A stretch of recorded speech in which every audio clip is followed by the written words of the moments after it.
Good morning বন্ধুরা, পাপিয়া প্রিয়ম পিচিস পরিবার থেকে আমি পাপিয়া চলে এসেছি। রবিবারের সকাল মানেই ভাত রান্নার ঝামেলাটা থাকে না, তো সকাল সকাল একটু টিফিন করে নিলাম।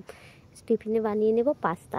আলু, পেঁয়াজ আর কাঁচা লঙ্কা দিয়ে দিয়েছি কড়াইতে নাড়াচাড়া করে নিয়ে তারপর আমি পাস্তাটা সিদ্ধ করে রেখে দিয়েছি। আর যেহেতু আটার পাস্তা, সিদ্ধ হতে অনেকটাই সময় লেগে যায়। পাস্তা করতে করতে আমি একটু চলে গেলাম ফুল বাগানে। দেখো ফুল গাছগুলো একদম কেমন হয়ে গেছে, আর রোদ পায় না তেমনভাবে।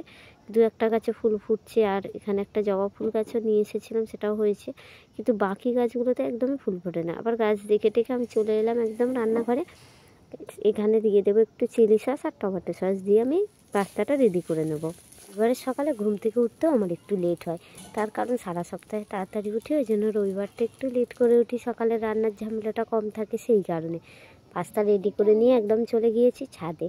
আর ছাদেই সারাদিন থাকি বলতে গেলে, যতক্ষণ নিচে কাজ করি বাকি টাইম ছাদেই কাজ মেটাই।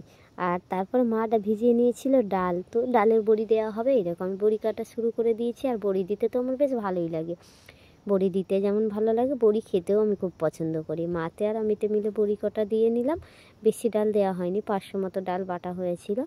আর বড়ি দিতে দিতে শুনতে পেলাম কানে আওয়াজ এলো, আমাদের এখানে বানর খেলা হতো।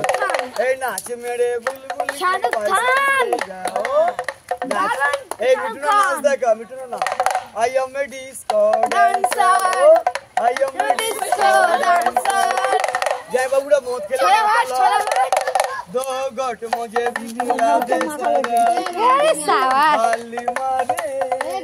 নাসা করে রাস্তাঘাটে পড়ে যায়, পুলিশে গাড়ি আসছে। বছর পর বানর খেলা দেখে মনটা ভরে গেল, প্রিয়ম পিসকেও দেখিয়ে আনলাম। তারপর বাড়িতে এসে দেখলাম মাছ নিয়ে এসেছে, খয়রা ইলিশ মাছ আর আমুদি মাছ। তো তোমাদের দাদাভাই কেটে দিয়েছে, আমি পরিষ্কার করে নিলাম ধুয়ে।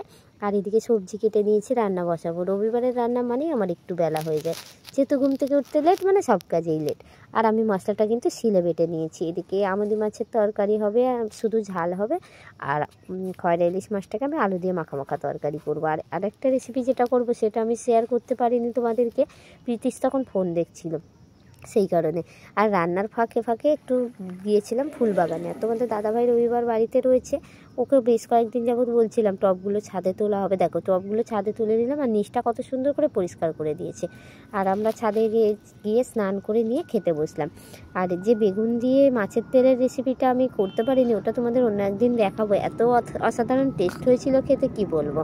আর ছাদে ফুল গাছগুলো এনেছে, আমার মনটা তো বেশ আনন্দে ছিল। গাছগুলোতে জল দিয়ে নিলাম, জল দিয়ে নিয়ে আমি ছাদ থেকে নেমে এসেছি। আর তোমাদের দাদাভাই বললে একটু ফিশ ফ্রাই করবো। কর্নফ্লাওয়ার, বেসন, গোলমরিচ, স্বাদ মতো লবণ, একটা ডিম দিয়ে ব্যাটার রেডি করে নিয়ে মাছ দিয়ে ফিশ ফ্রাই বানিয়ে নিল। সন্ধ্যার টিফিনে ফিশ ফ্রাই আর দুধ চাটা আমি করে নিলাম। করে নিয়ে দুধ গরম করে খাওয়া দাওয়া সেরে নিয়ে আমি আগামীকালের জন্য আবার সকালে রান্না হবে সিম, বরবটি, মূলো, আলু, পেঁপে, গাজর সমস্তটা কেটে নিচ্ছি একটা চচ্চড়ির জন্য। রাতে সবজি কেটে নিলে কাজে অনেকটাই এগিয়ে থাকে।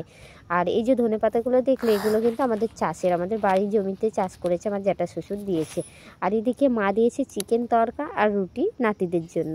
তো প্রিয়ম পিতিশকে খাইয়ে দিলাম, খাইয়ে নিয়ে আমি খাবার গরম করে নিয়ে অনেক দিন ধরে একটা কম্বলের কভার করে রেখেছিলাম, পরানো হচ্ছিল না, কম্বলের কভারটা পরিয়ে নিলাম। তোমাদের দাদাভাই বাড়িতে এলে খাওয়া দাওয়া সেরে আমরা ঘুমিয়ে পড়েছিলাম। Tata bye bye. ভিডিও ভালো লাগলে পাশে থেকো।